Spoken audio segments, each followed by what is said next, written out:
soup. We good? Mm-hmm. Okay.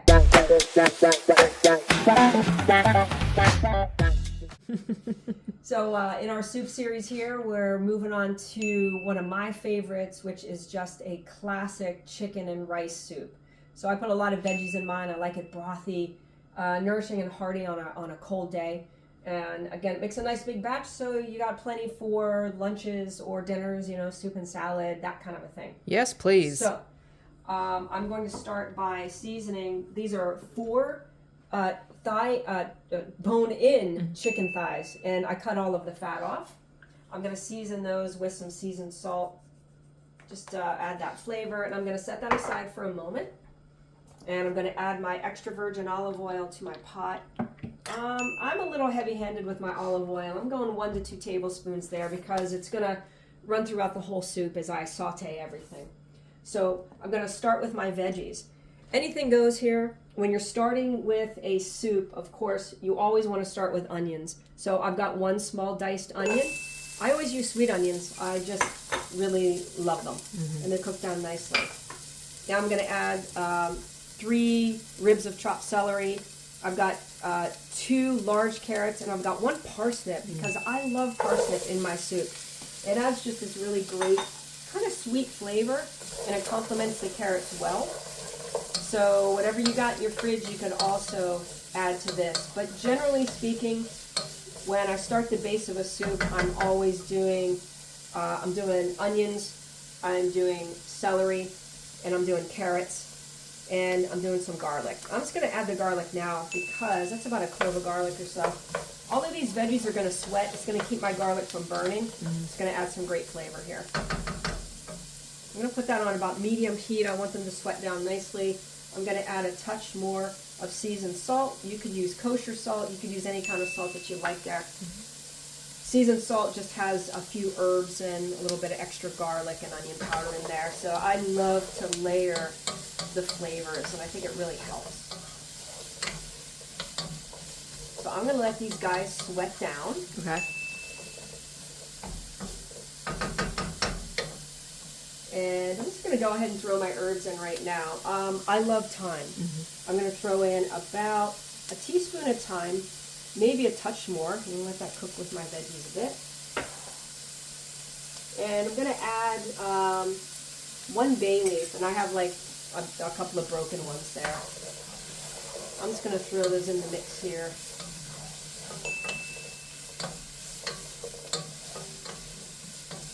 All right, so let's let these guys sweat, and I'm going to show you the next step. Okie doke. All right, so what we're going to do now is just kind of gently brown the chicken thighs in my pot. So what I did is I took my veggies out, I set those aside, and now I'm going to add just a touch more olive oil to my pan. I'm going to throw my chicken thighs in. Remember, I seasoned these previously. That looks good. Yeah.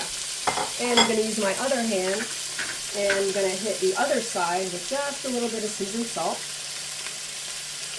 So it doesn't matter what order you do it in. Sometimes I braise my chicken thighs first and take them out, then do my vegetables. This time I did my vegetables first, doing my chicken thighs separate. Doesn't really matter. Doing your thighs first is probably a good idea in terms of just ease with the pot and flavors, but honestly, it's all cooking in the same pot in the end anyway. So let these brown on each side, not for a super long time. Again, browning them is just going to add a little bit of flavor. These thighs are actually going to cook in the broth for a while, and then we're going to take them out, we're going to shred them, but you'll see all that as we go.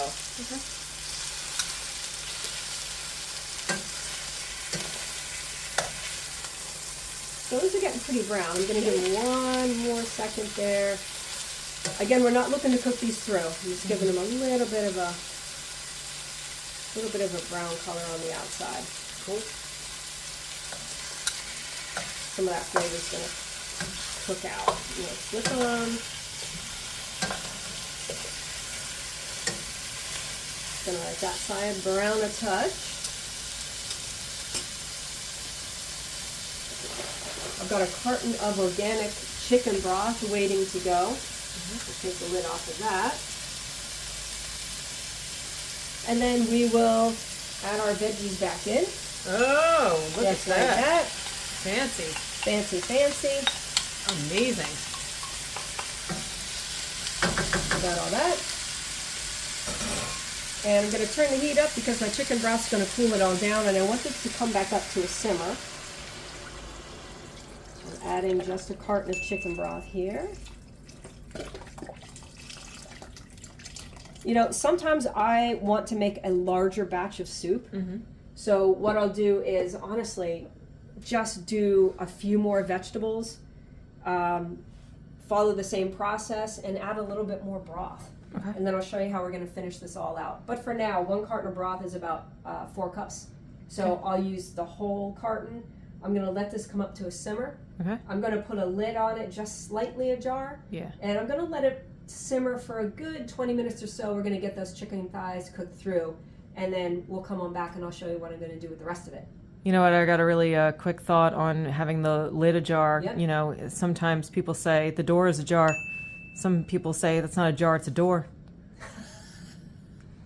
We'll be right back. On that note, we'll be right back. Okay. So, chicken has simmered for about 25-ish minutes or so. Definitely cooked through. So I am just going to take them out and set them aside. I'm going to let it cool a little bit, and then I'm going to cut it off of the bone and put it back in. So I'm going to remove this. I'm putting it in a bowl to capture all the juices that might run out and add those right back into the soup. Cool. So while we're waiting for that to cool down, I'll place it back over here. I'm going to grab a couple of handfuls of, I like to use power greens, which are a combination of charred baby spinach and baby kale. You could use regular spinach. You could use frozen spinach. You could use any greens. So I'm just going to give these a rough chop. I literally add organic greens to just about everything I cook. It's so easy. It adds vegetables, it adds color, it adds nutrition. So just a rough chop there. I'm going to throw it into the warm broth. And I turned this off because it was so hot. I'm just going to put it on low. You don't even have to cook them. The greens are just literally going to melt in there. Yeah. They melt down to nothing and they add great color. And I mean, it's so easy and convenient just to buy a bag and throw them in. It's awesome. And we'll be back in a minute. All right.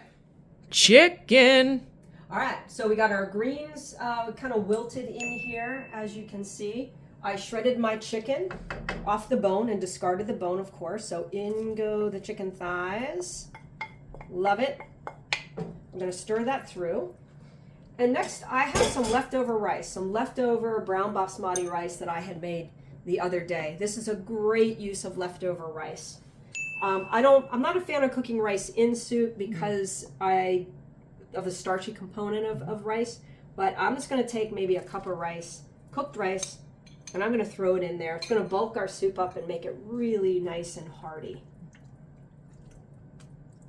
And that's pretty much my chicken, vegetable, and rice soup. Sometimes I put peas in here. I have some peas in the freezer. Maybe I'll add a few peas to this. Nice. I've shelled edamame, and I put edamame in there. I'm going to take out my bay leaf right there. Get rid of that. Not a pleasurable thing to have in your mouth in the midst of eating soup. And I'm going to adjust for my taste here and see if we need any more salt or pepper. Oh, that's good. You know, I think I'm just going to hit it with some black pepper. I think salt-wise, we're pretty good because we were layering the salt as we went. Right. And the chicken broth had plenty of salt in it. Excellent. There you have it. So this makes about 4 big bowls or 6, smaller bowls if you're going to add it to a meal. So let's just say this is a basic, awesome chicken soup recipe. And let me just say that if you're into chicken soup, I think one of the most flavorful ways to make it is to take those bone-in chicken thighs, brown them, add your ingredients, let those flavors cook in, take the chicken out, shred it right off the bone. It's nice and tender, throw it back in, and you've got a really great, tasty soup going on. So there you go. I hope you take all these recipes, make them your own, and enjoy. Soup party. Soup's on. Woo!